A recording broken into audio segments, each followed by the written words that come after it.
Hello friends, welcome to my channel बात business की। और आज की इस वीडियो में हम बात करेंगे उद्यम रजिस्ट्रेशन की। किस तरीके से उद्यम का फॉर्म भरा जाता है उसकी बात यहाँ पर की जाएगी। इस वीडियो को आगे बढ़ने से पहले मैं आपको बता दूं कि हमने बेनिफिट जो उद्यम रजिस्ट्रेशन के हैं उसके बारे में अपनी प्रीवियस वीडियो में बात की थी। उसमें ये देखा गया था किसी भी प्रकार के गवर्नमेंट ऑर्गेनाइजेशन से रिलेटेड टेंडर में अगर आपको पार्टिसिपेट करना है या गवर्नमेंट ऑर्गेनाइजेशन की जो स्कीम्स है उसका लाभ उठाना है तो आपको उद्यम रजिस्ट्रेशन करना मैंडेटरी है, यानी कि आवश्यक रूप से आपको उद्यम का पंजीकरण करना जरूरी होगा।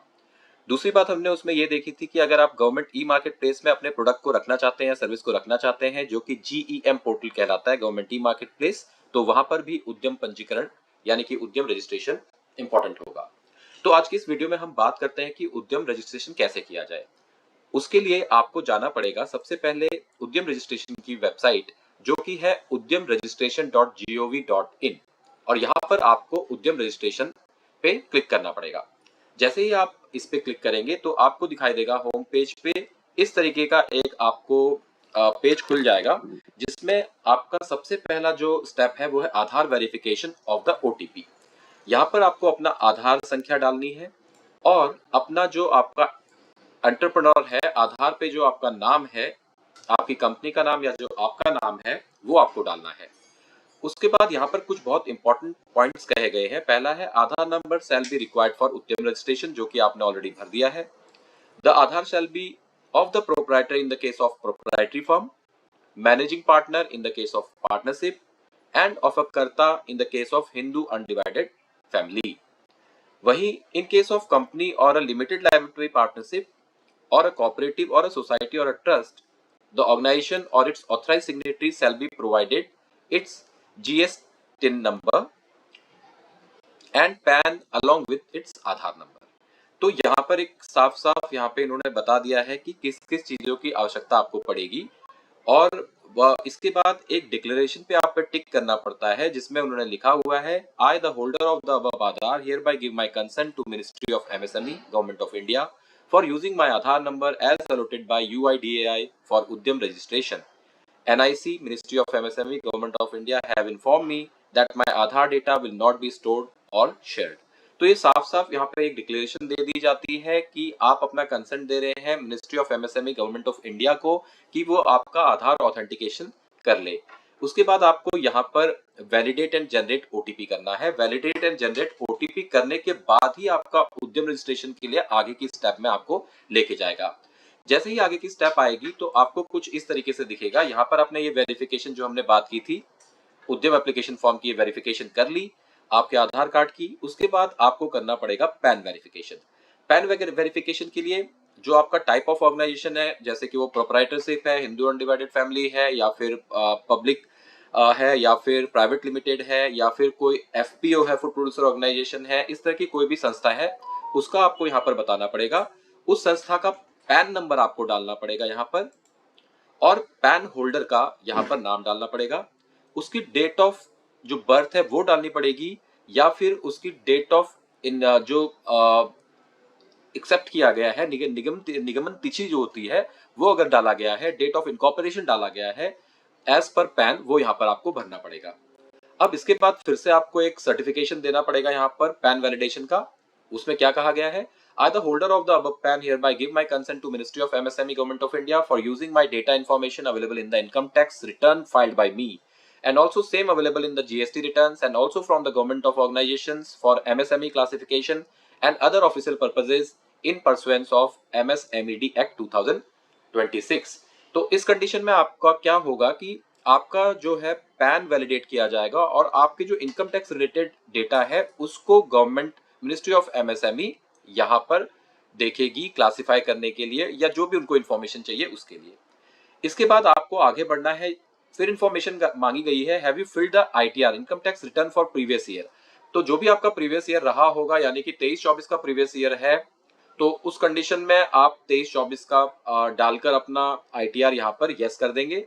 और do you have a GSTIN number, अगर आपके पास GSTIN नंबर है तो उस केस में आप यस करेंगे, और अगर नहीं है तो नो, और अगर एग्जम्प्टेड है तो उस केस में आपको एग्जम्प्टेड वाली लिस्ट को वेरीफाई करना पड़ेगा। यहाँ पर एक क्लियर कट ग्रीन में दिया गया है, note if the ITR has not been filed for physical year, जो कि आपका previous year for some reason, or it has been filed in ITR4 form, all the data below will have to be filled in on self declaration basis. In case of option no in respect of GST, same would be verified from the GST. ये इन्होंने clear cut यहाँ पर कहा हुआ है। अब हम आगे बढ़ते हैं उद्यम रजिस्ट्रेशन में। यहाँ पर name of entrepreneur as per PAN या आधार आपको डालना पड़ेगा। अगर आपके पास पैन नहीं है तो उस केस में यहाँ पर कुछ चीज दी गई है उनको आपको डालना पड़ेगा। हालांकि हमने ऊपर देखा हुआ है कि पैन इस केस में मैंडेटरी है। अब इसके बाद यहाँ पर आपको 6 पॉइंट में मोबाइल नंबर डालना है और ईमेल आईडी आपको डालनी है।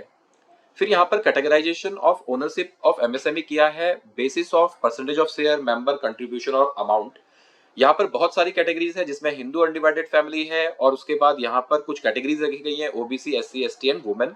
तो उस केस में आप देख रहे हैं एज पर द कैटेगरी, और वुमेन के केस में इफ सी इज अ कर्ता, partnership by shares, cooperative members by cooperative by members, private limited company by shares, public limited company by shares, self help group by contribution, society by membership and trust by contribution. तो इन सभी के case में सभी particular categories में आपका जो share होगा वो 51% होगा।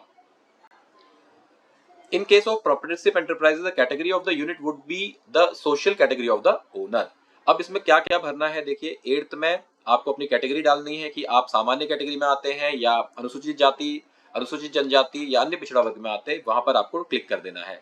इसके बाद आपको अपना लिंग बताना है, पुरुष, महिला या अदर्स की कैटेगरी। उसके बाद आपको एक स्पेशल कैटेगरी दिव्यांग में आते हैं या नहीं आते हैं वो आपको यहाँ पर बताना है। Data in field 11 will be auto filled as receive during the PAN verification but it is editable. अब यहाँ पर क्या होगा, ये जो पर्टिकुलर आपके 11 वाला है नेम ऑफ एंटरप्राइज, जैसे आपने पैन कार्ड डाला होगा तो पैन कार्ड से जो भी आपके नेम होगा वो यहाँ पर वो नाम आ जाएगा। Data filled in 12 to be filled on self declaration basis. अब यहाँ पर क्या है कि आपकी सेल्फ डिक्लेरेशन के बेसिस पे है, जो भी आप यहाँ पर इंफॉर्मेशन देंगे वो आपके द्वारा सही बताई गई है इस आधार पे ही दिया जाएगा। इसमें आप अपने प्लांट या यूनिट नेम दे सकते हैं। अगर आपके एक से ज्यादा प्लांट या यूनिट नेम है तो वहां पर उनको आप ऐड कर सकते हैं। इसके बाद यहाँ पे ड्रॉप डाउन बॉक्स में इकाई का नाम जो है वो आपको सेलेक्ट कर लेना है। लोकेशन ऑफ प्लांट या यूनिट जो है वो यहाँ पर 12th में भरी जाएगी, जिसमें कि आपका एड्रेस आएगा। एड्रेस में पूरी डिटेल आपको यहाँ पर भर देनी है, जिसमें कि आपका फ्लैट या door, block, name of the premise, village, उसके बाद कौन सा ब्लॉक है, कौन सा रोड है, कौन सी सिटी है, कौन सा राज्य है, कौन सा जिला है, और पिन कोड डालकर आपको ऐड कर देना है। उसके बाद आपको एक ऑफिशियल एड्रेस यानी कि कार्यालय का पता भी आपको यहाँ पर डालना पड़ेगा, जहां पर जिस तरीके से यहाँ पर डिटेल दी गई है। अगर आप प्रीवियस ये वाला जो कंडीशन है आपका ईएम सेकंड या यूएम में पंजीकरण था या नहीं था, तो आप उसको डिस्क्लोज कर सकते हैं, नहीं है तो आप उसको नॉट एप्लीकेबल कर सकते हैं। स्टेटस ऑफ एंटरप्राइज में यहाँ पे आपको फैक्चुअल डिटेल देनी पड़ेगी। आपका डेट ऑफ इनकॉर्पोरेशन या रजिस्ट्रेशन आपके एंटरप्राइज का कब हुआ था, और उसका या तो प्रोडक्शन आप लोग कर रहे हैं या बिजनेस कमेंस्ड हो चुका है या नहीं हो चुका है, डेट ऑफ कमेंसमेंट कब वो चालू हो गया था। आपके जो एंटरप्राइज है उसके बैंक के भी डिटेल आपको देने पड़ेंगे, कि बैंक का विवरण, उसका आईएफएससी कोड और उसका अकाउंट नंबर। मेजर एक्टिविटी आप किस में इन्वॉल्व है, अगर आप मैन्युफैक्चरिंग में इन्वॉल्व है तो मैन्युफैक्चरिंग में क्लिक कीजिए, और यदि आप सर्विसेज में इन्वॉल्व है तो सर्विसेज में क्लिक कीजिए। इसके बाद national industrial classification NIC code जो दी जाती हैं उस केस के आधार पर आपको अपनी एक्टिविटी को चूज करना है। आप चाहें तो यहाँ पर मैन्युफैक्चरिंग, सर्विसेज और ट्रेडिंग की कैटेगरी में, अगर आप ड्रॉप डाउन बॉक्स में एनआईसी 2 की कैटेगरी में आ रहे हैं, एनआईसी 4 की कैटेगरी में, एनआईसी 5 की कैटेगरी में, ड्रॉप डाउन बॉक्सेस से आप अपनी एक्टिविटी को यहाँ पर आइडेंटिफाई करके उसको फिल कर सकते हैं। और आप जितनी भी एक्टिविटी कर रहे हैं उनको ऐड करके इन एक्टिविटीज को अपनी ऐड कर सकते हैं, चाहे वो आप मैन्युफैक्चरिंग की कर रहे हो, चाहे वो आप सर्विसेज की कर रहे हो, चाहे वो आप ट्रेडिंग की कर रहे हो, ये सारी की सारी एक्टिविटीज यहाँ पे ऐड की जा सकती है।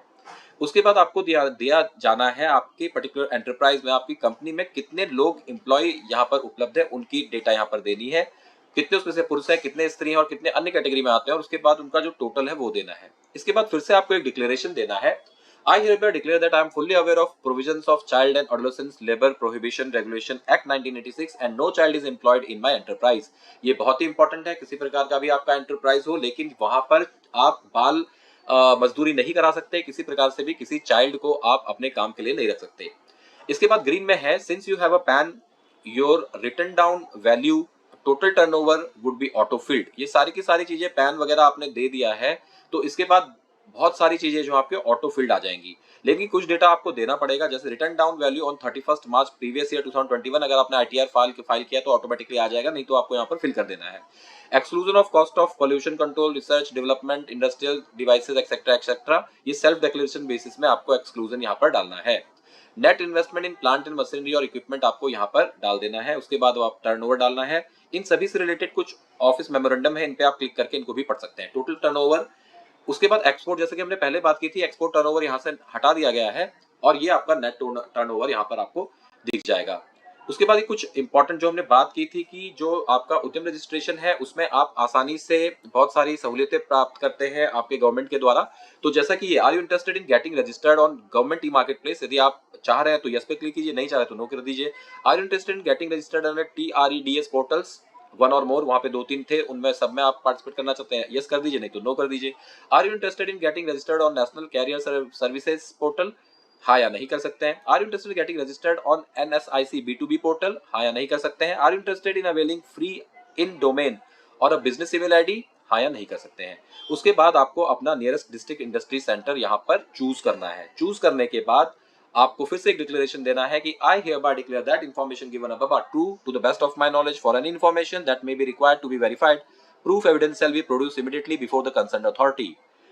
ऐसा डिक्लेरेशन देने के बाद आपको यहाँ पर सबमिट करना है। फिर से आपके दिए गए फोन पे एक OTP आएगा, OTP आपको डालना है और आपका ये उद्यम रजिस्ट्रेशन का फॉर्म सबमिट हो जाएगा। इसके आगे की कार्यवाही जो होगी वो मिनिस्ट्री ऑफ MSME की होगी। तो मुझे आशा है कि आप ये उद्यम रजिस्ट्रेशन को अपने आप से आसानी से भर सकते हैं। और आपने देखा कि गवर्नमेंट ऑफ इंडिया ने कितना आसान एक फॉर्म बनाकर दिया हुआ है जिसके द्वारा आप आसानी से अपना एप्लीकेशन डाल सकते हैं। मैं आशा करता हूं कि आपको ये जो पर्टिकुलर वीडियो है पसंद आई होगी। यदि आपको पसंद आई है तो प्लीज इस चैनल को लाइक, सब्सक्राइब और शेयर कर दें। और जो कि मैंडेटरी रिक्वायरमेंट है किसी भी गवर्नमेंट स्कीम में पार्टिसिपेशन की, जो कि है उद्यम रजिस्ट्रेशन, इस उद्यम रजिस्ट्रेशन में अपना रजिस्ट्रेशन जरूर करवाएं। Okay, bye bye.